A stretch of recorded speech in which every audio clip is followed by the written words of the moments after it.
Happy father's day to the fathers present here.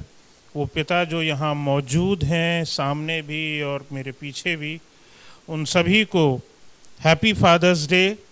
और जब हम हैप्पी फादर्स डे हम बोलते हैं तो यहाँ पर सबसे पहले तो हम उन पिताओं के बलिदानों को हम याद करते हैं, उनके गाइडेंस को हम याद करते हैं, उनके कंट्रीब्यूशंस को हम याद करते हैं कि किस प्रकार से एक सख्त इंसान, अधिकतर पिताओं का जो रोल होता है वो एक कठोर व्यक्ति की तरह देखा जाता है परिवार में, कि जो परिवार में जो पिता का रोल है, माँ बहुत प्यार करने वाली होती है और एक सख्त रोल पिता का दिखाई देता है, एक कठोर सा रोल दिखाई देता है।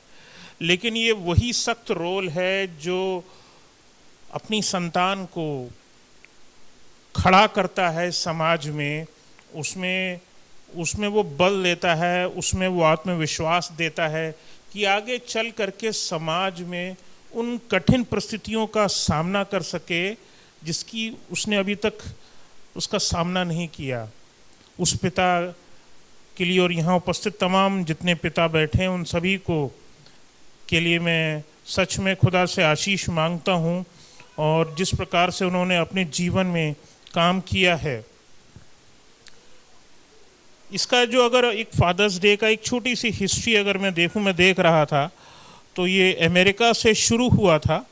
और यहाँ अब सबसे अद्भुत बात यह है कि इसको शुरू करने वाली थी एक बेटी थी, एक पुत्री थी, और उस बेटी का नाम था सोनोरा स्मार्ट डॉड। ये वॉशिंगटन की बेसिकली रहने वाली थी, और उसने इस चीज़ को शुरू किया था फादर्स डे को। और जैसा कि लोग मदर्स डे भी मनाते हैं, उसने इस चीज़ को शुरू किया। कारण क्या था? वो और उसके साथ में उसकी 6 और भाई बहन थे साथ में, और उन 6 भाई बहनों को की जो देखभाल थी उसके पिता ही किया करते थे। Mother had died lot earlier. माँ ने बहुत समय पहले अपनी जान को दे दिया था। सबसे पहला जो फादर्स डे मनाया गया वो 1910 में मनाया गया। उसके बाद में अगर हम देखें, जिसको आज हम 3 जून को, मतलब जो तीसरा संडे पड़ता है जून में हम मनाते हैं, वो 66 में मनाया गया।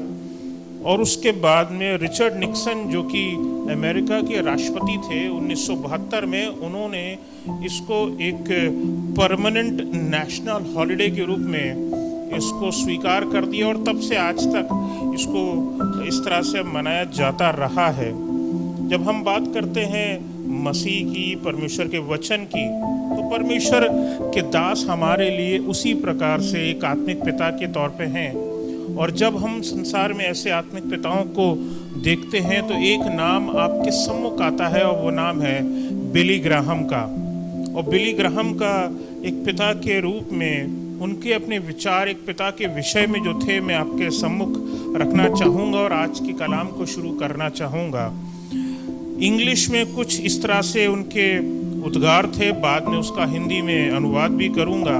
उन्होंने कहा था, a good father is one of the most unsung, unpraised, unnoticed, and yet one of the most valuable assets in our society। यानी कि एक अच्छा पिता हमारे समाज की सबसे कीमती संपत्तियों में से एक है, जिसे अक्सर ना तो सराहा जाता है और ना ही उसकी तारीफ होती और ना ही उस पर ध्यान दिया जाता है। ये सबसे कठिन चीज़ है और सच्चाई है जो बिली ग्राहम ने पिताओं के विषय में बोली। कितने मेडल मिलते हैं इस काम के लिए कि किसी पिता को वो सम्मान दिया जाए, कितनी बार ऐसा होता है। It's really very less. And मैंने जो पिता के विषय में जो आज वचन खुदा ने जो मुझे दिया, और उसका जो शीर्षक मुझे बेहतर लगा, वो ये था, missing foundation of society that is fatherhood. आज की वो समाज की वो खो चुकी जो नींव है, वो पितृत्व है आज के समय में सबसे डिफ़िकल्ट चीज़ है। और समाज में सबसे बड़ा संकट आज के समय में पॉलिटिक्स नहीं है, आज के समय में सबसे बड़ा प्रॉब्लम जो है वो पैसा नहीं है, समाज में सबसे बड़ा संकट संसाधनों का भी नहीं है, क्राइम का बढ़ जाना भी नहीं है कि क्राइम बढ़ चुका है, बेरोज़गारी भी नहीं है जैसे बहुत सारे लोग समझते हैं कि बेरोज़गारी है। समाज में सबसे बड़ा संकट पिताओं का है, या तो पिता परिवारों में है नहीं, या परिवारों में जो पिता हैं उन्होंने बहुतेरों ने, मैं सबके लिए नहीं बोलता, बहुतेरों ने वो रोल खो दिया है जो उनको अदा करना चाहिए था, जो काम उन्हें करना चाहिए था वो उन्होंने खो दिया है। एंड जिनके पिता मौजूद हैं इस संसार में, we are lucky, we are having a living father. अगर हमारे पिता जीवित हैं तो हम बहुत ही खुशकिस्मत हैं, एंड वी आर लकीएस्ट, और हम सबसे ज़्यादा खुश नसीब हैं अगर हमें एक ऐसा पिता मिला है जो खुदा की आराधना करता है, खुदा से डरता है, तो उससे भी ज़्यादा अच्छी बात और कोई हो नहीं सकती। And there is no substitute of a father. आप दोस्त बदल सकते हैं, लोग अपनी गर्लफ्रेंड और बॉयफ्रेंड बदल सकते हैं, लोग चाहे तो एक पत्नी को छोड़ के दूसरी पत्नी कर सकते हैं, एक पति को छोड़ के दूसरा पति कर सकते हैं, लेकिन पिता को नहीं बदल सकते। एक ऐसा पिता जिसकी पहचान आपसे जुड़ी हुई है और आपकी पहचान उस पिता से है, ये बहुत अद्भुत चीज़ है। कुछ चीज़ है जो मैं बताना चाहता हूँ कि पिता क्या नहीं है, इससे पहले पिता क्या है इस पर जाऊँ, इससे पहले मैं उन बात पर जाना चाहूँगा कि पिता क्या नहीं है जिसको बहुत सारे लोग समझते हैं कि वो है। सबसे पहली चीज़ जो इंसान समझता है कि पिता है वो है टीचर। सबसे पहली चीज़ इंसान ये समझता है कि एक पिता जो है बहुत अच्छा शिक्षक है। ये भी समझा जाता है कि वो बहुत अच्छे गार्जियन हैं, बहुत अच्छी देखभाल करते हैं। पिता वो हैं, बड़े हो जाते हैं, उम्र में जवान हो जाते हैं जब बच्चे, तो कई बार माँ बाप एक दोस्त बन करके सहायता करते हैं अपनी बच्चों की। A father becomes like a friend, लेकिन सच्चाई ये है कि पिता वो भी नहीं है।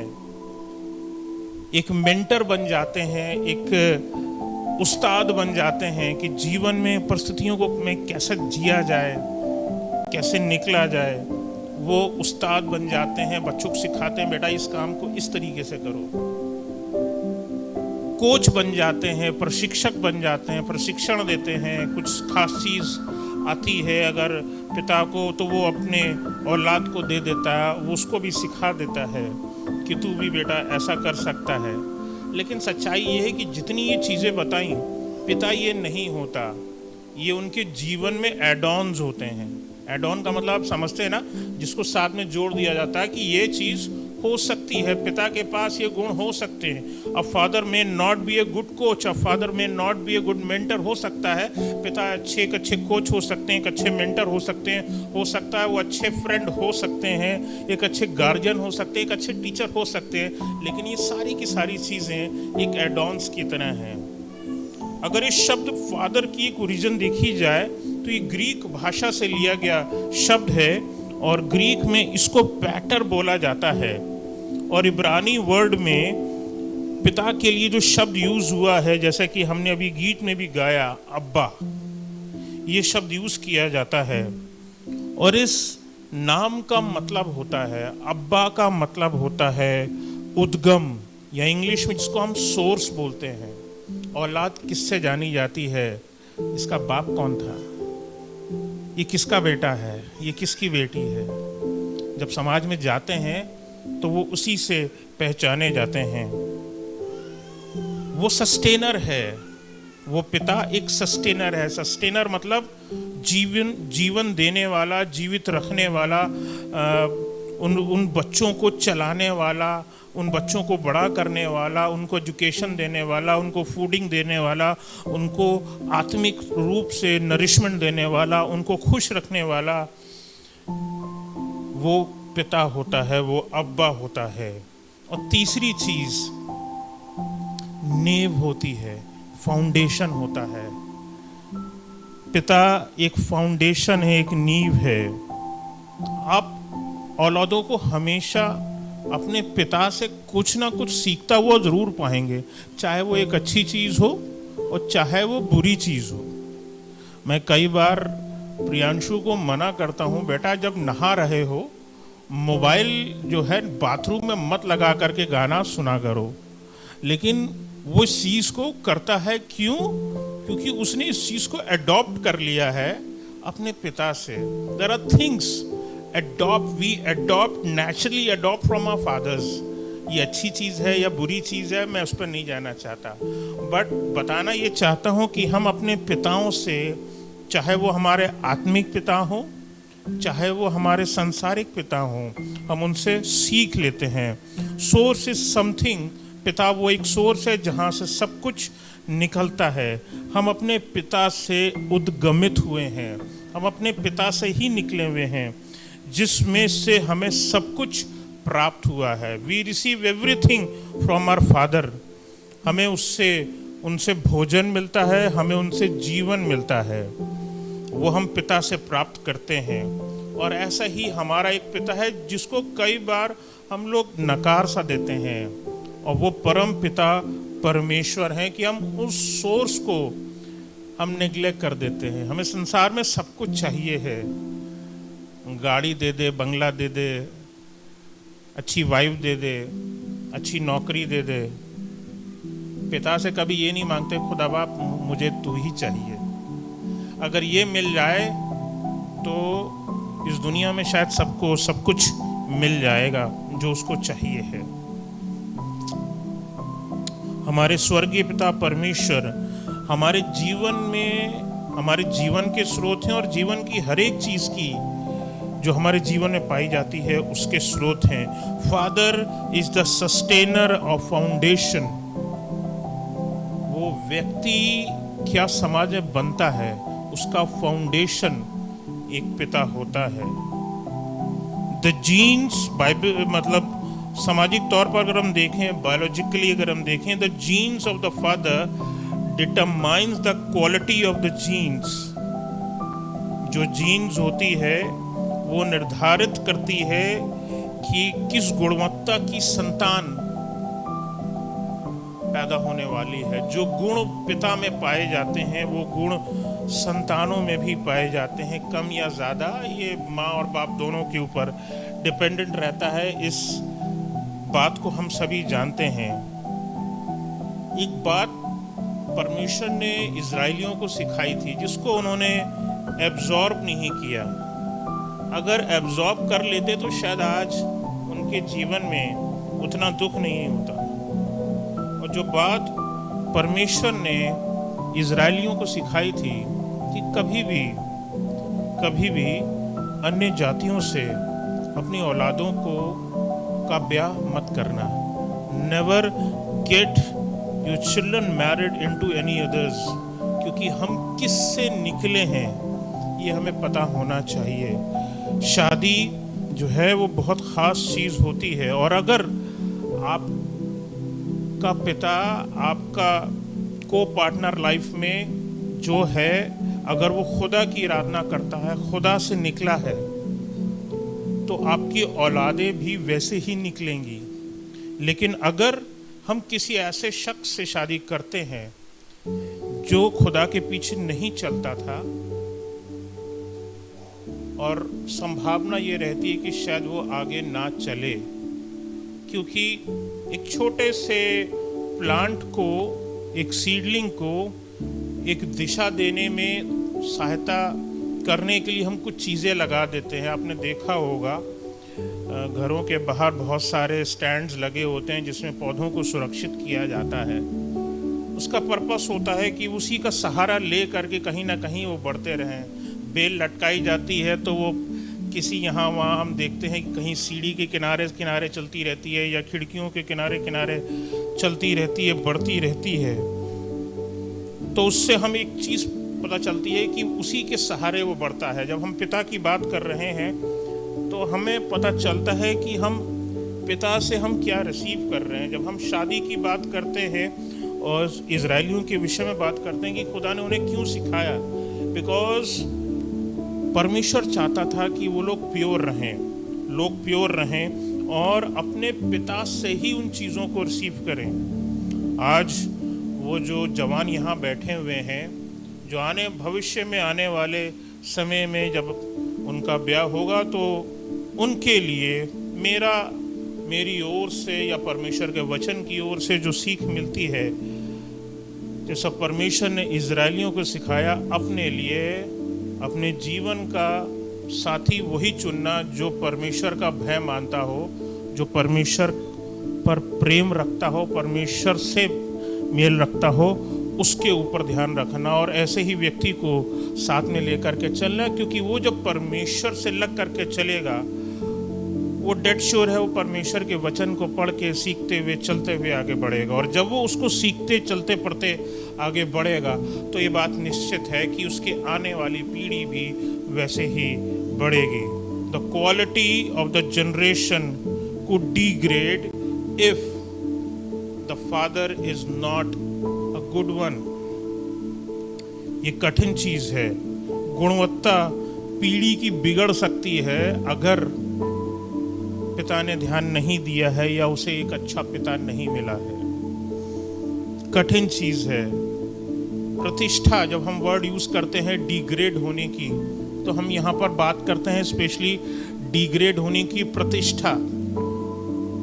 अरे कई बार आपने सुना होगा, अरे फलाने का अरे ये उसी का बेटा है ना जिसका बाप बहुत पीता है। कई बार आपने इस तरह की चीज़ों को सुना होगा, अरे वो नशेड़ी है ना उसका बाप। आपने ऐसे शब्दों को सुना होगा। It degrades the father, it degrades the offspring, that is the children. बच्चे भी कहीं ना कहीं वो दुख उठाते हैं। तो गुणवत्ता जो है वो पीढ़ियों से पीढ़ी दर पीढ़ी बनती है, पिता से बनती है। एंड वी हैव, हमारे लिए आशीष की बात यह है, we have the genes of our heavenly father. हमारे पास स्वर्गीय पिता परमेश्वर की जीन्स मौजूद है और हम उसी से निकाले गए हैं। प्रभु यीशु मसीह ने हमें सिखाया है मत्ती 6 अध्याय में और लूका 11 दूसरी आयत में। और यहाँ पर अगर कोई पढ़ सकता है तो मैं उसमें, बल्कि आप जब पढ़ते हैं या आप प्रार्थना करते हैं तो उसमें हमें सिखाया गया है। जब हम प्रार्थना करते हैं तो उसमें परमेश्वर को हम पिता कह के बुलाते हैं। आपकी प्रार्थनाएं पिता परमेश्वर को अर्पित होती हैं। जब हम पिता परमेश्वर कहते हैं तो वो हमारे जीवन का स्रोत हैं। That is why we offer praise to him. जहाँ से हम निकले हैं उसी के सम्मुख अपनी प्रार्थनाओं को रख देते हैं। हमारे जीन्स को निर्धारित करने वाले हमारे परमपिता परमेश्वर हैं। जब हम बोलते हैं हे पिता तेरा नाम पवित्र माना जाए, तो we are actually honouring our source. हम उस उद्गम को सम्मानित करते हैं प्रार्थना के द्वारा से, जहां से हम निकले हैं, परम पिता परमेश्वर से। यशाया की पुस्तक उसका 51वां अध्याय और उसकी पहली आयत में कुछ इस प्रकार से लिखा है। यशाया 51 और उसकी पहली आयत अगर पढ़ सकते हैं तो बेहतर होगा।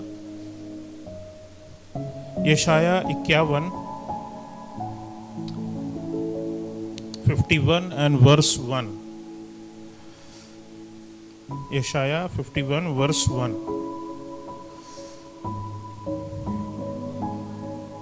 हे धर्म पर चलने वालों,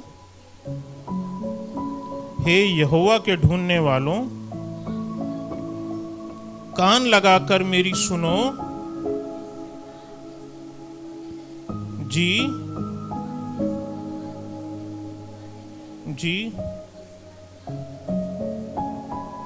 इसमें दो बात मुझे बहुत खूबसूरत लगती है।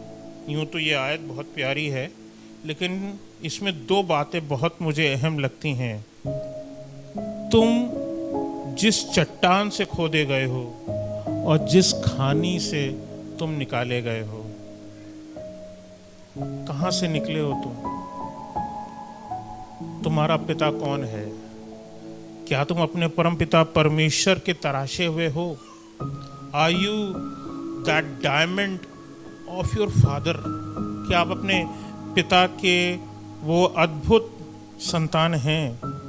आप अपने परम पिता परमेश्वर के द्वारा से तराशे गए हैं। God has taken years to refine you. आपको बहुत अच्छा बनाने में परमेश्वर ने सालों साल लगाए हैं, क्योंकि जब हम उसके सम्मुख खड़े हों ऑन द लास्ट डेज, परमेश्वर हमारी ओर मुंह ना मोड़े और परमेश्वर हमें अपने सीने से लगा ले। इफिसियों 6 अध्याय और उसकी दूसरी और उसकी तीसरी आयत में लिखा है, इफिसियंस 6 वर्सेस 2 और तीसरी आयत में यहाँ पर हमें एक आज्ञा मिलती है और साथ में वायदा मिलता है। परमेश्वर के वचन से, नए नियम से है और हमारे लिए अहम है। लिखा, अपनी माता और पिता का आदर कर। ये एक आज्ञा है जो परमेश्वर की ओर से हमारे लिए रखी गई है, परमेश्वर के वचन से हमारे लिए रखी गई है और उसके साथ में प्रतिज्ञा भी जुड़ी हुई है। लिखा है कि तेरा भला हो। अगर हम अपने पिता को अहमियत देते हैं, अगर हम अपनी माँ को अहमियत देते हैं अपने जीवन में, जो हमारी आंखों के सम्मुख हैं, तो पिता इससे खुश होता है। परम पिता परमेश्वर इससे खुश होते हैं। तो God is happy with that. परमेश्वर को यहाँ किस शख्स, बैठे हुए शख्स ने यहाँ देखा है? किसी ने नहीं देखा, लेकिन हमने अपने माँ बाप को देखा है। और अगर हमने अपने माँ बाप को देखा है और परमेश्वर देखता है कि हम उसकी कदर नहीं करते, तो हम उसकी कदर कैसे कर सकते हैं जिसको हमने देखा ही नहीं। वी से कि we are very good Christians if we follow behind Jesus, behind God. और हम अपने संसार में हम अपने माता पिता को वो अहमियत नहीं दे पाते या नहीं देते, तो I am sorry, according to the Bible हमने एक वचन को तोड़ा है, एक नियम को तोड़ा है, एक आज्ञा को तोड़ा है और हमसे एक आशीष छिन गई है, हमसे एक वायदा वापस ले लिया गया है। और तुम्हारा भला नहीं होगा इस धरती पर, तुमको और जीवन नहीं दिया जाएगा। Many people die young क्योंकि उनके सिर पर एक बाप का हाथ नहीं होता। अद्भुत चीज़ है ये, आपने देखा होगा इस चीज़ को। Many of the children go astray, वो भटक जाते हैं संसार में, उनके यार दोस्त बिगड़ जाते हैं, उनकी दोस्ती बिगड़ जाती है, बिकॉज उनके सिर पर पिता का हाथ नहीं होता। और धन्यवाद हो अगर पिता के साथ में अगर ऐसी ही अद्भुत माँ भी मौजूद हो जो पिता का रोल अदा करती हो, तो वो भी बहुत अद्भुत है। क्योंकि अगर पिता पहले खुदा बाप ने उसको अगर बुला लिया हो अपने पास, तो माता वो रोल अदा कर रही होती है।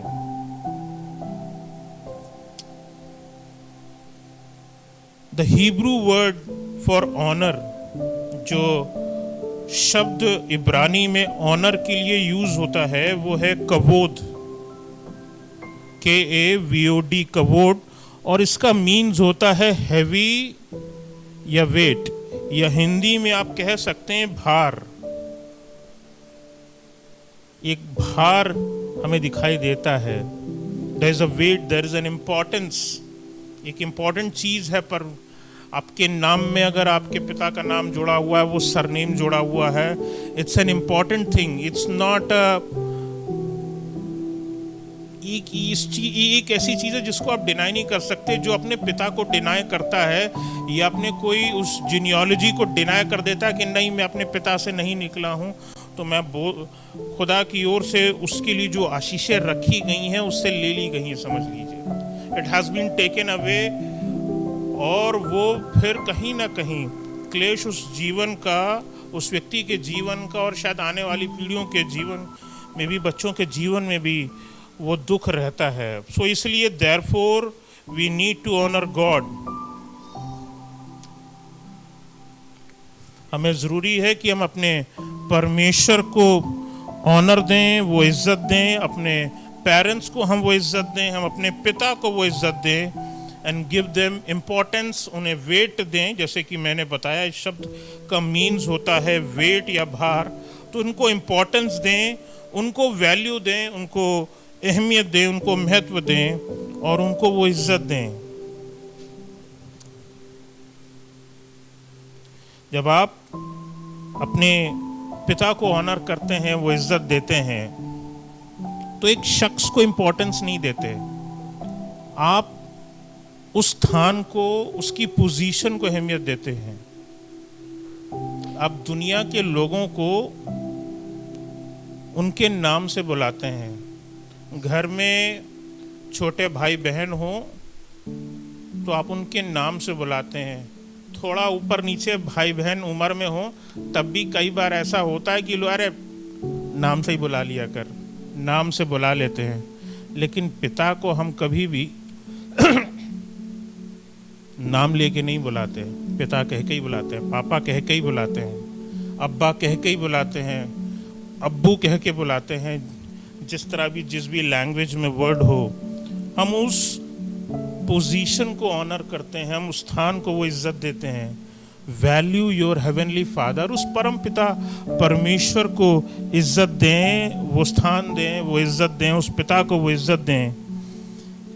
एंड बोलना नहीं चाहता क्योंकि प्रभु शान भाई ने मना किया है कि जनरली कर्सेस के विषय में मत बोला करिए, लेकिन ये बात बोलना चाहता हूँ। If you dishonour your source, जिस उद्गम से अगर आप निकले हैं, अगर आपने उसको डिसऑनर किया है, उसको अहमियत नहीं दी है, उसको इम्पोर्टेंस नहीं दी है, curses will follow your life.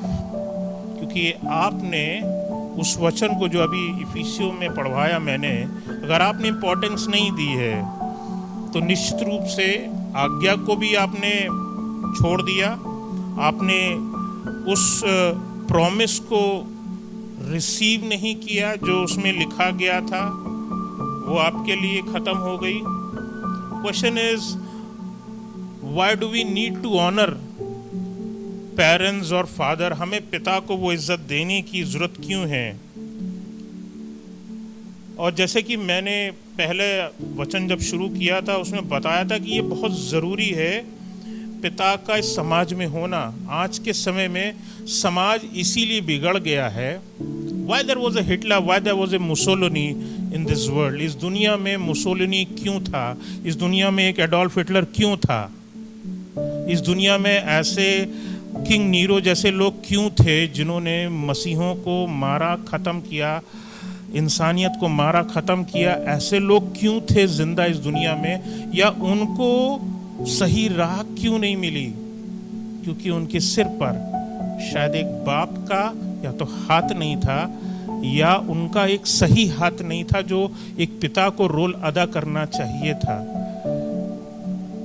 समाज में जाने वाला, आज तो लेडीज़ भी बाहर जा कर के जॉब करती हैं, लेकिन एक समय था जब खाली पुरुष जा कर के बाहर जाके काम किया करते थे।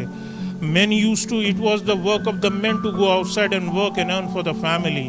संसार में जा कर के पुरुष ही बाहर जाता है, वही काम करता है, वही अर्न करता है, वही लेकर के सब कुछ आता है। और अगर हमने उस पिता के रोल को, जो सही में पिता का रोल है, अगर अदा नहीं किया है, the children, the kids are in a problematic situation. वो बच्चे मुसीबत में हैं। God sees fatherhood as the solution to all human, personal, national and international problems.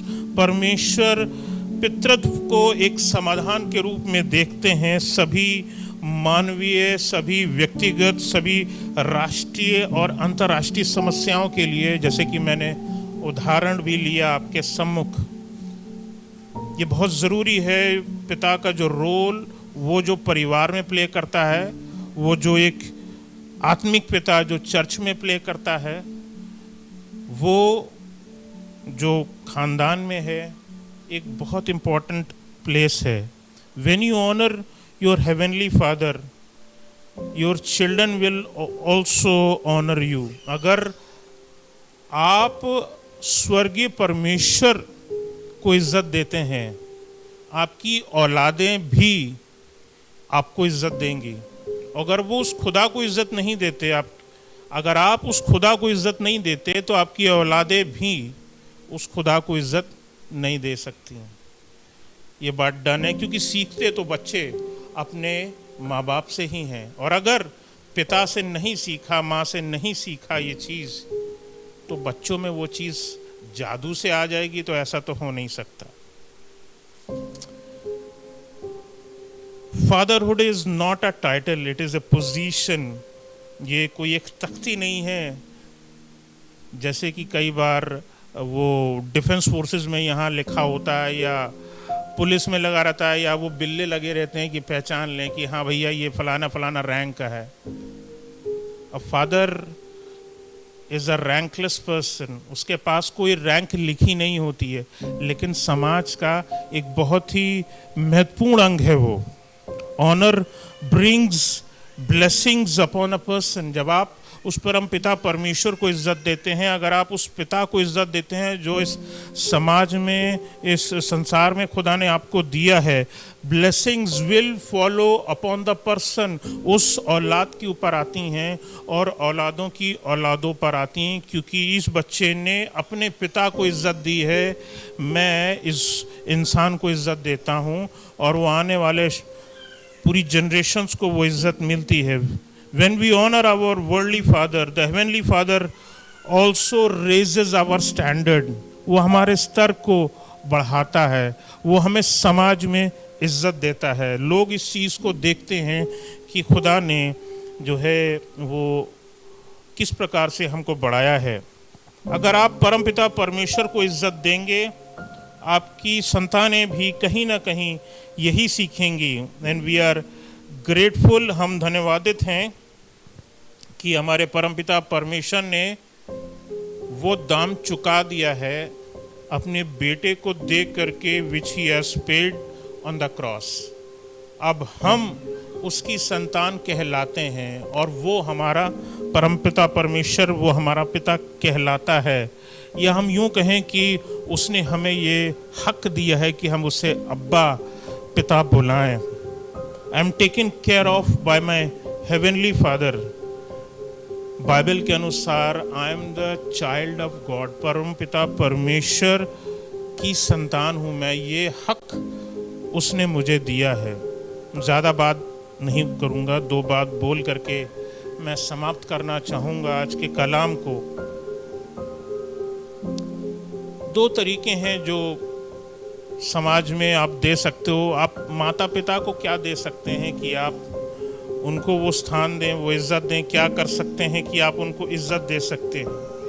एक चीज़ तो ये है, हो सकती है कि आप उनको उनकी ज़रूरत की चीज़ आप उनको दे दें। You give something materialistic things जो इस संसार में मिलती हैं, जो आप उनको दे सकते हैं। And second thing is this कि हम अपने मुंह को खोल करके हम अपने उस पिता को की प्रशंसा संसार में कर सकते हैं कि मेरे पिता ने, मेरे पापा ने मुझे ये चीज़ करना सिखाई है। My father has taught me this, I have learn this from my father. ये चीज़ मैंने अपने पिता से सीखी है। उसकी प्रशंसा करना ना छोड़ें, क्योंकि वो एक ऐसा पर्सन है जिसने कभी ज़िंदगी में प्रशंसा मांगी ही नहीं। A father never ask for such kind of things. वो प्रशंसा नहीं मांगता। लेकिन क्या हम एक ऐसी संतान है कि हम अपने उस खुदा को, उस संसारिक पिता को, उस आत्मिक पिता को जो हमें राह दिखाता है, क्या हम उसको इज्जत ना दें? क्या हम उसके लिए इतना भी नहीं कर सकते कि हम अपने मुख से कुछ शब्द जो हैं वो प्रशंसा के दे सकें? आइए प्रार्थना करते हैं।